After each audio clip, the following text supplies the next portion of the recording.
আলিল আযীম। সকল প্রশংসার মালিককে আল্লাহ, সেই মহান রবের প্রশংসা করে যিনি আমাদের মালিক, হায়াতের মালিক, মৃত্যুর মালিক, রিজিকের বন্দোবস্তকারী, আসমান জমিনের সার্বভৌমত্বের অধিকারী, যিনি আরশের উপর সুমহান প্রতিষ্ঠিত, সকল কর্মের বিধায়ক, সকল বিষয়ের পরিচালক, সেই মহান রবের প্রশংসা করে যিনি তার দেওয়া হিদায়াতের বাণী আল কোরআনের 2 নম্বর সূরা সূরাতুল বাকারা এর 115 নম্বর আয়াত থেকে আজকের এই দর্শে আমাদেরকে বসার তৌফিক দান করেছেন। সেজন্য রব্বুল আলামিনের প্রশংসা করে অন্তরের অন্তঃস্থল থেকে কালিমাতে শুকরিয়া আদায় করি, বলুন আলহামদুলিল্লাহ। দুরূদ ও সালাম বিশ্বনবী, মানবতার আলোর দিশারি, রাহমাতুল লিল আলামিন, যার পরবর্তীতে আর কোনো নবীর আগমন নেই, সে নবীর উপর দুরূদ ও সালাম পড়ি, বলেন সাল্লাল্লাহু আলান নবিল উম্মি ওয়া আলিহি ওয়া সাল্লাম। সূরাতুল বাকারা এর 215 নম্বর আয়াতে আল্লাহ রাব্বুল আলামিন বলেন, ইয়াসালুনাকা মাযা ইউনফিকুন। নবী, মানুষেরা এসে, মুসলমানেরা এসে আপনার কাছে জিজ্ঞাসা করবে, ওরা আপনাকে জিজ্ঞাসা করে যে আমরা কি ব্যয় করব, আমরা কি খরচ করব, আমাদের সম্পদ থেকে কি কি জিনিস খরচ করব, কার পিছনে খরচ করব, কিভাবে খরচ করব। কুল মা আনফাকতুম মিন খায়রিন, রাসূল আপনি তাদেরকে বলে দেন, যা কিছু কল্যাণকর, যা কিছু তোমাদের জন্য মঙ্গলজনক, যা কিছু আছে সবার জন্য ব্যয় করো, যা কিছু তোমাদের জন্য উত্তম, আর সেই ব্যয়টা তোমরা করতে হবে ফালিল ওয়ালিদাইন, প্রথমত ব্যয় করতে হবে পিতামাতার পিছনে। তোমরা কল্যাণকর ব্যয় করো তোমাদের পিতামাতার পিছনে। ওয়াল আকরাবিন, নিকটতম আত্মীয় যারা আছে তাদের জন্য ব্যয় করো। ওয়াল ইয়াতামা, যারা ইয়াতিম আছে তাদের জন্য ব্যয় করো। ওয়াল মাসাকিন ওয়া ইবনাস সাবিল, কিংবা যারা মিসকিন আছে, যারা প্রত্যেক দিন নিজেদের একদিনের ইনকাম না থাকলে পরের দিন কি খাবে সেটা নিয়ে ভাবতে হয়, এই রকম হ্যান্ড টু মাউথ যারা যারা দিন আনে দিন খায়, এই মাসাকিনদের পিছনে ব্যয় করো। ওয়া ইবনাস সাবিল, এবং যারা মুসাফির, রাস্তার লোক, যারা আল্লাহর রাস্তায় বের হয়, যারা উদ্বস্তু বাস্তুহারা, যাদের সমাজে কোনো ধরনের মাথা গোজার ঠাঁই নেই, তাদের পিছনে ব্যয় করো। রসুল তারা এসে আপনাকে জিজ্ঞেস করে আমরা কোথায় ব্যয় করব, কিভাবে ব্যয় করব।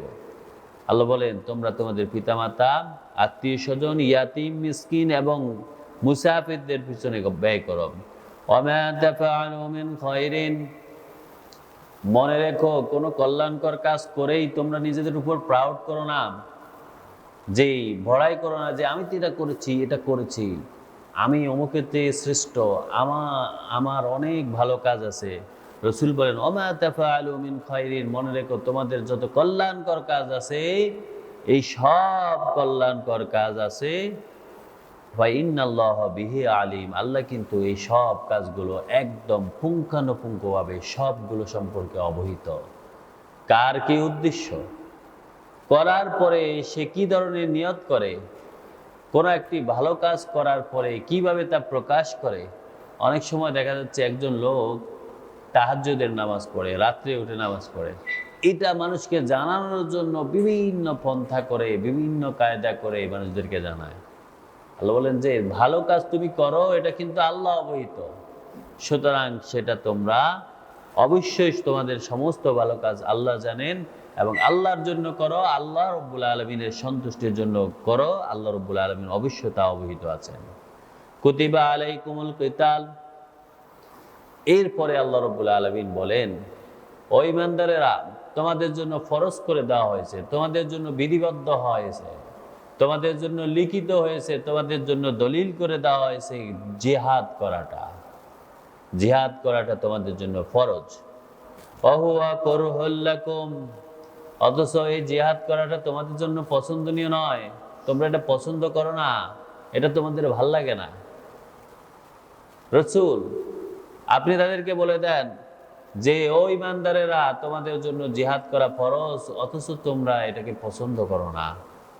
وعسى أن تكرهوا شيئا وهو خير لكم আল্লাহ বলেন তোমাদের জন্য যা কল্যাণকর তোমরা তো এমন মানুষ তোমরা তা বুঝো না, তোমাদের কাছে মনে হয় এটাই তোমাদের অপছন্দ বিষয়, এটা তোমাদের ভাল লাগে না। এমন অনেক কাজ আছে যেটা তোমাদের জন্য সবচেয়ে কল্যাণ বয়ে নিয়ে আসে, অথচ তোমাদের কাছে এটা অপছন্দনীয়, তোমাদের পছন্দ হয় না। وعسى أن تحبوا شيئا وهو شر لكم অথচ তোমাদের কাছে ভাল লাগে এমন অনেক কাজ আছে যেটা আসলে তোমাদের জন্য কল্যাণজনক নয়, সেটা তোমাদের জন্য ক্ষতিকারক। সেটা কেমন? আমাদের কাছে অনেক সময় ভাল লাগে যে আমরা শুয়ে থাকলে, সারাদিন শুয়ে থাকলে ভাল লাগে, কিন্তু এটা কিন্তু বেশি শুয়ে যারা থাকে তারা কিন্তু সব দিক থেকে পিছনে পড়ে যায়। প্রথমত তাদের শরীর খারাপ হয়ে যায়, দ্বিতীয়ত তাদের মেধা কাজ কম করে, তৃতীয়ত তার সময়টা নষ্ট হয়ে যায়, সে কিন্তু নিজের জন্য কোনো ভালো কাজ করতে পারে না, ইনকাম করতে পারে না, সে কিন্তু একদম একগুঁয়ে হয়ে যায়। ধীরে ধীরে তার সমাজ থেকে সে বিচ্যুত হয়ে যায়, সমাজে তার স্থান হয় না। অথচ তার কাছে ভাল লাগে শুয়ে থাকলেই, আমাদের সবারই ভাল লাগে। সুতরাং আল্লাহ রাব্বুল আলামিন বলেন আসল বিষয়টা হচ্ছে তোমাদের জন্য তোমাদের যা ভাল লাগে এটা কিন্তু তোমাদের ভালো নয়। আমি আল্লাহ রাব্বুল আলামিন তোমাদের জন্য জিহাদকে ফরজ করে দিয়েছি, তোমাদের কাছে এটা ভাল লাগে না, মনে রেখো এটাতেই তোমাদের জীবন, এটাই তোমাদের জন্য ভালো কর, এটাই তোমাদের জন্য কল্যাণকর, এটা কিন্তু তোমরা বুঝতে হবে। আল্লাহু ইয়ালামু ওয়া আনতুম লা তা'লামুন, মনে রেখো তোমাদের জন্য যা কল্যাণকর এটা সব জানেন কে? আল্লাহ। আল্লাহই সবকিছু ভালো জানেন, তোমরা জানো না। সুতরাং এই যে দেখেন আল্লাহ রাব্বুল আলামিন বললেন তোমাদের জন্য জিহাদ ফরজ হয়েছে, আর এটা তোমাদের কাছে অপছন্দনীয় মনে হয়, কিন্তু আসলে এটাই তোমাদের জীবন, এটাতে তোমাদের কল্যাণ। যেই ব্যক্তিরা জিহাদ করে, সংগ্রাম করে, যারা আল্লাহর দ্বীন প্রতিষ্ঠিত করে, যারা আল্লাহর দ্বীন কায়েম করে, কিছুদিন পরে দেখা যাচ্ছে এই লোকেরা ওই সমাজের অধিপতি হয়। এমনকি সমাজের মান মর্যাদা যা কিছু আছে সব এরাই নির্ধারণ করে। কিন্তু যে ব্যক্তিরা জিহাদ থেকে দূরে সরে থাকে, তারা ধীরে ধীরে মসজিদের এক কোণায় পড়ে থাকে, মাদ্রাসার এক কোণায় পড়ে থাকে, কিছুদিন পরে তারা রাস্তায় হাত পাতে যে আমি কি খাবো, আমারে খাওয়ান। আজকে সমাজ কিন্তু আমরা সেটাই দেখতেছি। কারণ আমাদের কাছে এটা পছন্দনীয় নয় যে আমি আমার দ্বীনকে, আল্লাহর দ্বীনকে বাস্তবিকভাবে আমার দেশে প্রতিষ্ঠিত করব।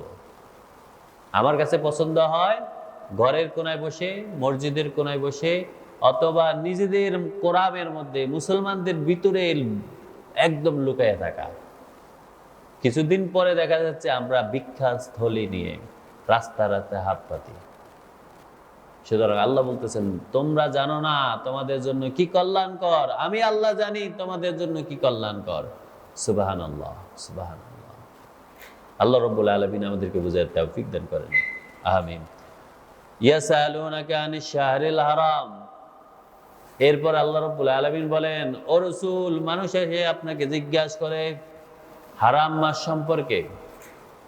ইসলামে এবং ইসলামের পূর্ব যুগে আরবদের কাছে সব সময় 30 মাস হারাম মাস হিসাবে অবহিত ছিল।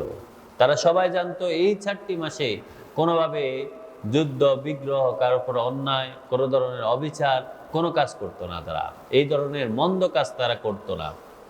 এই 4 মাসে এমনকি জাহেলি যুগে যখন জোরদার মূল্যোক্তার ছিল, যখন মানুষ মানুষের সম্পদ ভক্ষণ করত, অন্যায়ভাবে গ্রাস করে নিত, মানুষ মানুষের উপর অত্যাচার করত, জাহেল ছিল মানুষ, মূর্খ ছিল, শুধুমাত্র নিজের শক্তির উপর নির্ভর করে সবকিছু দখল করে নিত। সেই যুগেও এই 4টি মাসে তারা কখনো অন্যায় কাজ করত না। এই 4টি মাস হচ্ছে রজব, আর হচ্ছে বাকি 3 মাস হচ্ছে ধারাবাহিকভাবে জুলকদ, জুলহজ, মুহররম। এখন কোন মাস চলে? এখন হচ্ছে জুলকদ মাস চলে। জুলকদ মাস শুরু হয়ে গেছে। তো এই হারাম মাস একটা নির্দিষ্ট মাস শুরু হয়ে গেছে। আল্লাহ রাব্বুল আলামিন বলেন ইয়াসালুনাকা আনিশ শাহরিল হারাম, রসুল তারা এসে আপনাকে জিজ্ঞাসা করে হারাম মাস সম্পর্কে, যে হারাম মাসে কিতালিন ফিহি, এই 4 মাসের মধ্যে যুদ্ধ বিগ্রহ কি মুসলমানদের জন্য জায়েজ, মুসলমানরা কি এটা কি তাদের জন্য ঠিক আছে কিনা, এই সম্পর্কে তারা জিজ্ঞাসা করে। এটা হচ্ছে আমের নামে একজন কাফের মুশরিক, এরা একদল মুসলমানদের সাথে একটা বিকাল বেলার সময় তাদের মধ্যে বাক বিতণ্ড হয়, এমনকি ঝগড়া লেগে যায়। ঝগড়া লাগার পরে মুসলমানদের হাতে ওই আমের একদম ঠিক সন্ধ্যা মুহূর্তে নিহত হয়। আর ওই সন্ধ্যা মুহূর্তটা ছিল যে কি বলি না,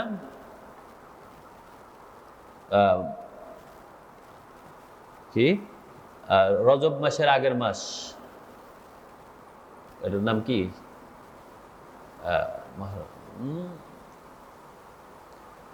ওই মাসে একদম শেষ দিনটাতে একদম সন্ধ্যাবেলা সে নিহত হয়, যেটা তখনও হারাম মাসটা শুরু হয় নাই। এর কয়েক মিনিটের পরেই চাঁদ ওঠে, রজব মাসের চাঁদ। হারাম মাস যখন শুরু হয়ে যায় তখন সবাই মনে করছে যে সে হারাম মাসে নিহত হয়েছে। তো মুসলমানরা কি হারাম মাসে যুদ্ধ বিগ্রহ করছে, তারা কি হত্যা করছে? এখন মুশরিকরা চারদিকে ছড়াইয়া দিয়েছে যে মুসলমানরা হারাম মাসেই হত্যা করেছে। আল্লাহ রাব্বুল আলামিন বলেন, ও রসুল, তারা এসে আপনাকে জিজ্ঞাসা করে হারাম মাস সম্পর্কে, হারাম মাসে হত্যা করাটা কি? কুল কিতালুন ফীহি কাবীর, রসুল আপনি বলে দেন ইসলামেও এটা একটি নিষিদ্ধ, এটা একটা কঠিন কাজ, এটা একটি বড় ধরনের অন্যায়। কুল কিতালুন ফীহি কাবীর, হ্যাঁ হারাম মাসে হত্যা করাটা, হারাম মাসে ঝগড়া করাটা, হারাম মাসে কাউকে নিহত করাটা, এটা একটা বড় অন্যায়। ওয়াসাদ্দুন আন সাবিলিল্লাহ, কিন্তু যারা আল্লাহর রাস্তায় বাধা দেয় সেটা কি এর থেকে ছোট? আল্লাহ রাব্বুল আলামিন জিজ্ঞেস করেন হারাম মাসে হত্যা করাটা একটা অন্যায়, একটা বিরাট পাপ। ওয়াসাদ্দুন আন সাবিলিল্লাহ, কিন্তু যারা আল্লাহর রাস্তা থেকে মানুষদেরকে বাধা প্রদান করে, সত্য প্রতিষ্ঠিত হতে দেয় না, সেটা কি ছোট কাজ? সেটা কিন্তু ছোট কাজ নয়, সেটা এর থেকেও বড় কাজ, এর থেকে বড় অপরাধ। অকুফরুন বিহি, আর যে রব্বুল আলামিন তোমাদেরকে সৃষ্টি করেছেন, যিনি তোমাদের খালেক, যিনি তোমাদের মালিক, যিনি তোমাদের রিজিক দাতা, যিনি তোমাদেরকে লালন পালন করেন, তাকে অস্বীকার করাটা কি অন্যায়? এর থেকে ছোট অন্যায়? এর থেকে ওটা বড় অন্যায়। ও কাফেররা, তোমরা মনে রেখো, তোমরা তো আল্লাহর রাস্তা থেকে মানুষদেরকে বাধা প্রদান করো, আল্লাহর দ্বীন প্রতিষ্ঠিত হতে দাও না, তোমরা আল্লাহকে অস্বীকার করো। ওয়াল মসজিদিল হারাম, আর ইমানদারদেরকে মসজিদে হারামে ঢুকতে দাও না। রাসূল সাহাবীরা কাবা ঘরে গিয়ে নামাজ পড়বে, ওমরা করবে, তাওয়াফ করবে, এটা তোমরা দাও না। সেটা কি ছোট কাজ? আল্লাহ রাব্বুল আলামিন বলেন হারাম মাসে হত্যা করাটা একটা বড় অন্যায়, কিন্তু আল্লাহর রাস্তায় বাধা প্রদান করা, আল্লাহকে অস্বীকার করা, আল্লাহ রাব্বুল আলামিনের বিধানের সাথে কুফরি করা, মসজিদুল হারাম থেকে ঈমানদারদেরকে ঢুকতে না দেওয়া, ওয়া ইখরাজু আহলিহি, কিংবা মক্কার যেই মুসলমানরা ছিল তাদেরকে তোমরা যে দেশান্তর করেছো, তোমরা যে তাদেরকে বের করে দিয়েছো, সেটা কি অন্যায় নয়? সেটা এর থেকেও বড় অন্যায়। মিনহু আকবারু ইনদাল্লাহ, মনে রেখো ওই হারাম মাসে যদি হত্যা করেই থাকে, তার চেয়ে বড় অন্যায় তো তোমরা প্রত্যেক দিনই করো। তোমরা আল্লাহর রাস্তা থেকে মানুষদেরকে বাধা প্রদান করো, আল্লাহর সাথে কুফরি করো, মসজিদুল হারামে ঢুকতে দাও না, ঈমানদারদেরকে তাদের দেশ থেকে, তাদের এলাকা থেকে বের করে দিয়েছ, সেটা কিন্তু এর চেয়ে বড় অন্যায়। ওয়াল ফিতনাতু আকবারু মিনাল কাতল, মনে রেখো অশান্তি সৃষ্টি করা, অশান্তি, মানুষের কাছে সব ধরনের অন্যায় কাজ করা, ফিতনাবাজি করা, মানুষের বিরুদ্ধে অপপ্রচার চালানো, অসত্য সত্য মিলাইয়া গুজব ছড়ানো, এটা কিন্তু হত্যাছেও, কাউকে মেরে ফেলাছেও এটা বড় অন্যায়। আজ সমাজে আমরা বিভিন্ন দলে দলে ভাগ হয়ে গেছি। এক দলের বিরুদ্ধে কুৎসা রটনা করে। যারা মসজিদ ভিত্তিক রাজনীতি করে, মসজিদ ভিত্তিক থাকে, তারা সমাজ ভিত্তিক যারা রাজপথে থাকে তাদের বিরুদ্ধে কুৎসা রটনা করে। যারা মাদ্রাসায় থাকে তারা মনে করে যে ইউনিভার্সিটির বাচ্চারা মনে হয়েছে সবগুলো জাহান্নামী হয়ে গেছে। আজকে বিভিন্ন দলে দলে ভাগ করে একজন বিরুদ্ধে অপপ্রচার চালায়। আল্লাহ রাব্বুল আলামিন বলেন, ওয়াল ফিতনাতু আশাদ্দু মিনাল কতল। মনে রেখো, কাউকে হত্যা করার চেয়েও ফিতনাবাজি করা এর থেকেও বড় অন্যায়। সেই আমর আল খাজেবি, তাকে যে নিহত করা হয়েছে, সেই তাকে নিহত করা যে অন্যায় হয়েছে এর থেকে বড় অন্যায় মুশরিকরা প্রত্যেক দিন করে। ওয়ালা ইয়াযালুনা ইউকাতিলুনাকুম হাত্তা ইয়ারুদ্দুকুম আন দীনিকুম ইন ইসতাতাউ। আল্লাহ রাব্বুল আলামিন বলেন, কাফেররা মূলত কি? কাফেররা হচ্ছে, তারা হচ্ছে এমন, তাদের যতদিন সক্ষমতা থাকে তারা সব সময় চেষ্টা করে তোমাদেরকে তোমাদের দিন থেকে সরাইয়া দেওয়ার জন্য।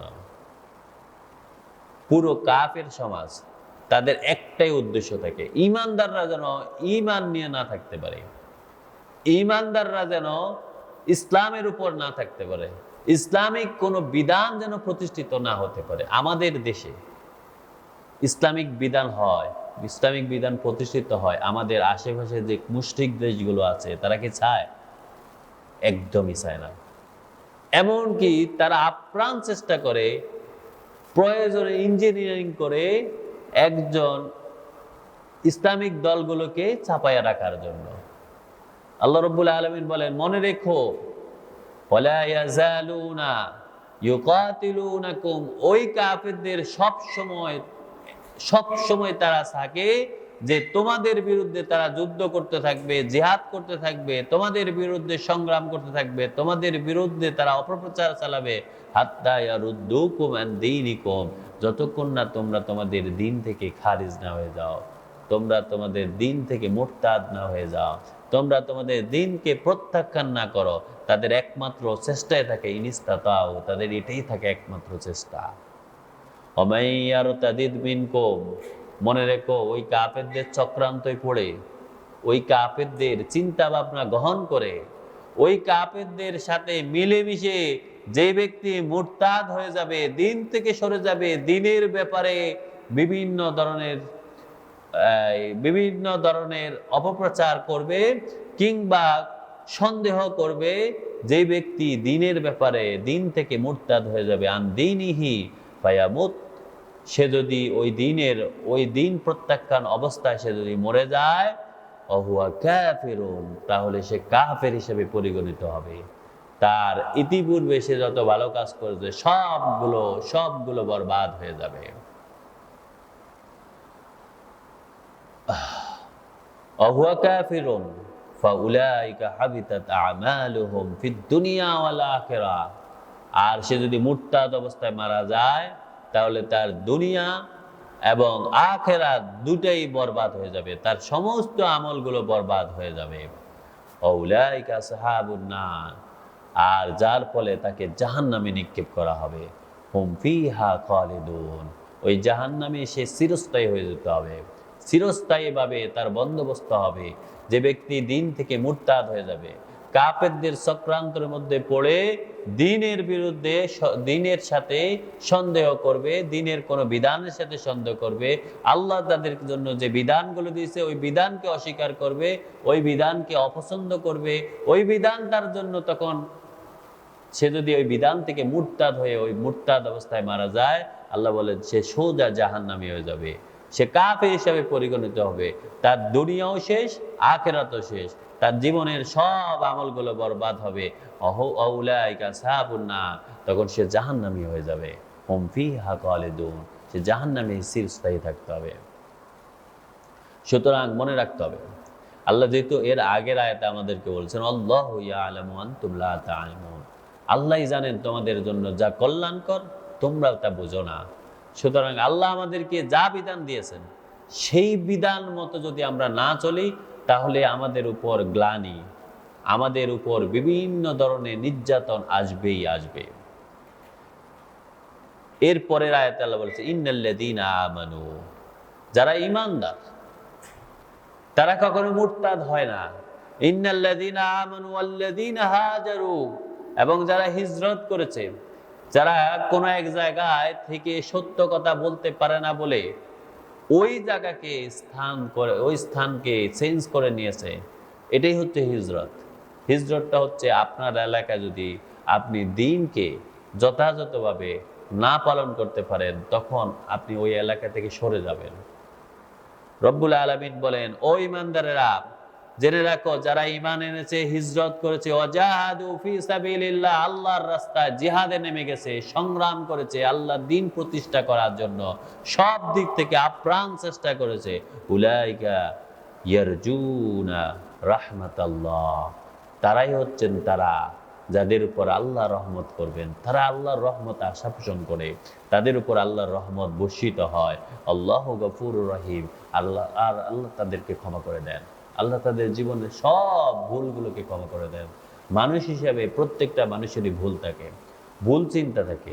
অনেক সময় আমি যে ভুল করেছি আমি কিন্তু বুঝি না, আমার কাছে মনে হয় এটাই ঠিক আছে, কিন্তু যখন আল্লাহ রাব্বুল আলামিন বলেন, কেউ যদি তার ঈমান ঠিক রাখে, সে যদি দ্বীন পালনের প্রয়োজনে হিজরত করে, সে যদি আল্লাহর রাস্তায় জিহাদে সব সময় থাকে, সংগ্রামে থাকে, আল্লাহর দ্বীন প্রতিষ্ঠা করার জন্য আপ্রাণ চেষ্টা করে, তাহলে আল্লাহর রহমত তার উপরে প্রতিষ্ঠিত হবে আর আল্লাহ তারে ক্ষমা করে দিবেন। ইয়াসআলুনাকা আনিল খামরি ওয়াল মাইসির, মানুষ এসে আপনাকে জিজ্ঞাসা করে, রাসূল, যে খামার এবং মাইসির, খামার মানে হচ্ছে মদ, মাইসির মানে হচ্ছে জুয়া, যেই মদ জুয়া এগুলো সম্পর্কে আপনাকে জিজ্ঞাসা করে, কুল ফীহিমা ইসমুন কাবীর, রাসূল আপনি তাদেরকে জানিয়ে দেন যে মদ এবং জুয়া এই দুটোই হচ্ছে অত্যন্ত বড় অন্যায়, এটা একটি পাপ, এটা একটি কঠিন পাপ হিসেবে, মহাপাপ হিসেবে পরিগণিত। ওয়া মানাফিউ লিন-নাস, তবে এগুলো থেকে মানুষ মাঝে মাঝে কিছু উপকার পায়। যেমন মদটা তৈরি হয় বিভিন্ন ফল পচাইয়া, বিভিন্ন দামি দামি খাবারগুলোকে পচাইয়া। তো ওই খাবারগুলোতে কিছু শক্তি থাকে, এনার্জি থাকে, ক্যালসিয়াম থাকে, ক্যালোরি থাকে, ওগুলো কিন্তু মানুষের জন্য একটু কল্যাণকর, কিন্তু এই কল্যাণের চেয়েও আল্লাহ রাব্বুল আলামিন বলেন, এই যে সামান্য একটু কল্যাণ আছে, ওয়া ইসমুহুমা আকবারু মিন নাফঈহিমা, এই কল্যাণের চেয়েও এটার মধ্যে যে গুনাহ, এটা যে পাপ, এটা যে মহাপাপ, এর চেয়েও অনেক বড় পাপ হিসাবে এটা পরিগণিত। সুতরাং তোমরা যে এখান থেকে যে ক্যালোরি পাবা, এর থেকেও বেশি কিন্তু তোমাদের পাপ হবে। যারা মদ খায়, মদ এসে, অর্থাৎ মদের ভিতরে যে নেশাটা আছে, এটাকে কি বলে? নেশাকে কি বলে? হ্যাঁ, অ্যালকোহল, বাট এটাকে পিনিক বলে। এই পিনিক এসে মানুষদেরকে গ্রাস করে নেয়, তার ব্রেনকে গ্রাস করে নেয়। এই পিনিক এসে মানুষের ব্রেনের উপর এক ধরনের স্তর ফালায় দেয়, তখন মানুষ কিন্তু অনেকগুলো কাজ করতে পারে না। যেমন আপনি বসে, একজন স্বাধীন লোক কিন্তু সব কথা শুনতে পায়, অমুকের কথা তমুকের কথা, সে আবার মাঝে মাঝে নিজে চিন্তা করে আমি কি করব। কিন্তু যারা পিনিক গ্রহণ করে তারা তখন মাত্র একটা কাজের প্রতি সে নজর দিতে পারে, আর বাকিগুলো দিতে পারে না, অনেক সময় সেটাও পারে না। কি বলে আর কি করে, ওয়ালের মধ্যে বাড়ি খায় খবরে থাকে না, মাথা দিয়ে রক্ত পড়ে খবরে থাকে না। পিনিক হেসে তার ব্রেনকে গ্রাস করে নেয়। তখন আল্লাহ রাব্বুল আলামিন বলেন, এই যে তোমাদের জন্য মদে যে ক্যালোরি আছে, তোমরা যদি এটা চিন্তা করো, মনে রাখো এর থেকেও বেশি অন্যায়, পাপ, গুনাহ কিন্তু এটার ভিতরে রয়েছে। মানুষ যে কল্যাণ এটা গ্রহণ করবে, তার চেয়ে বেশি গুনাহ হবে এখানে। ওয়া ইসমুহুমা আকবারু মিন নাফঈহিমা, এখান থেকেও তার কল্যাণের চেয়েও এখানে গুনাহ অনেক বড়। ওয়া ইয়াসআলুনাকা মাযা ইউনফিকুন, মানুষ এসে আপনাকে জিজ্ঞাসা করে যে আমরা তাহলে কি কি ব্যয় করব, আমরা কি খরচ করব।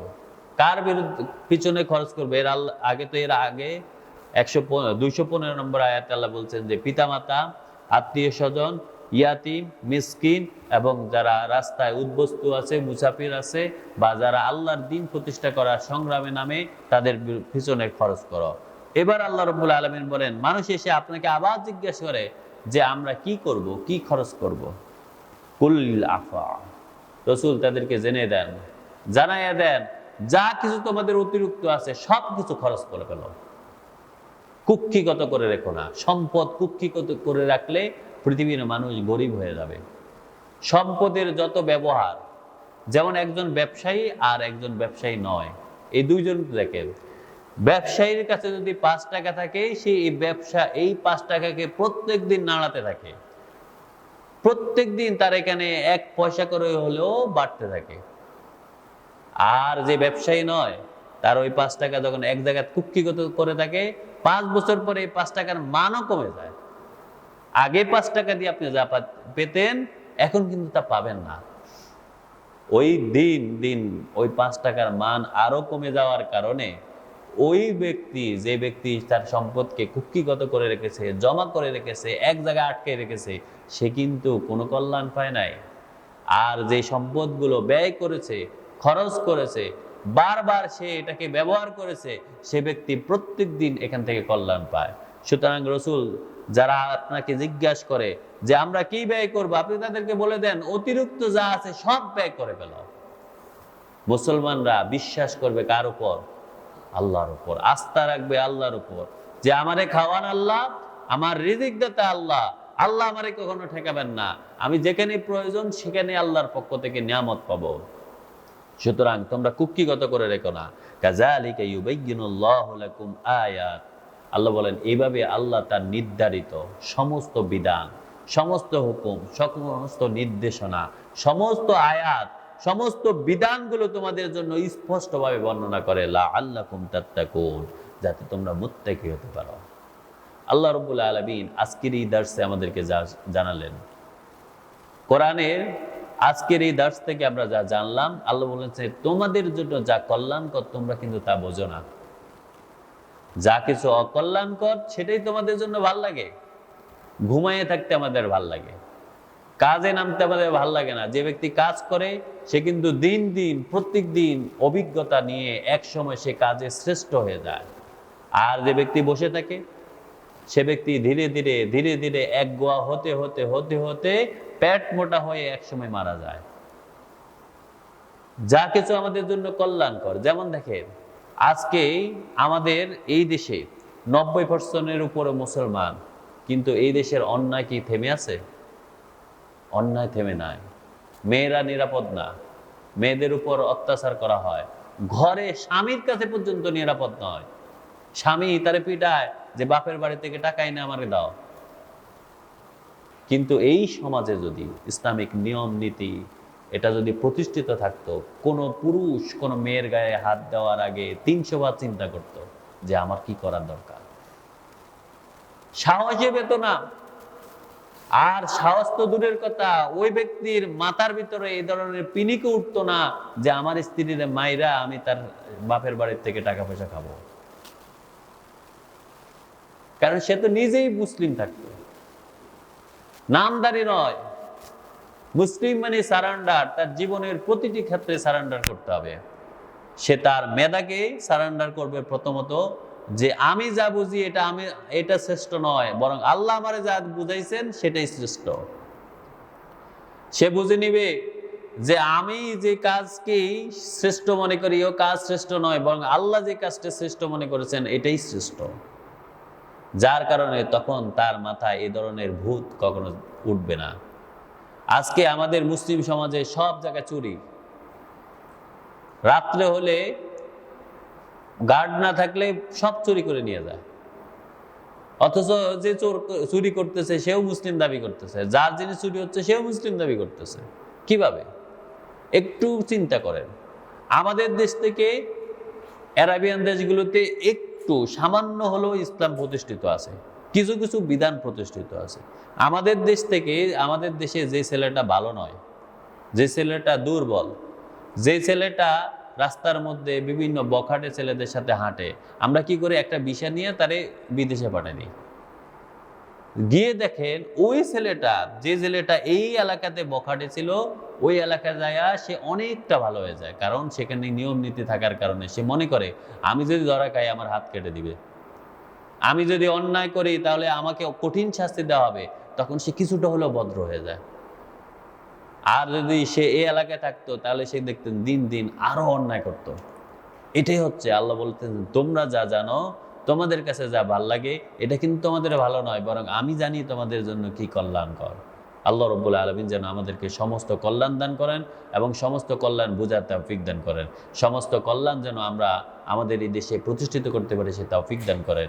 আমাদের দেশে আমরা যেন সংগ্রাম করে ইসলামকে প্রতিষ্ঠিত করতে পারি সে তৌফিক দান করেন। আমিন। ওমা তৌফিক ইল্লা বিল্লাহ। সুবহানাকাল্লাহুম্মা বিহামদিক আশহাদু আল্লা ইলাহা ইল্লাল্লাহ আস্তাগফিরুকা ওয়া আতুবু ইলাইক।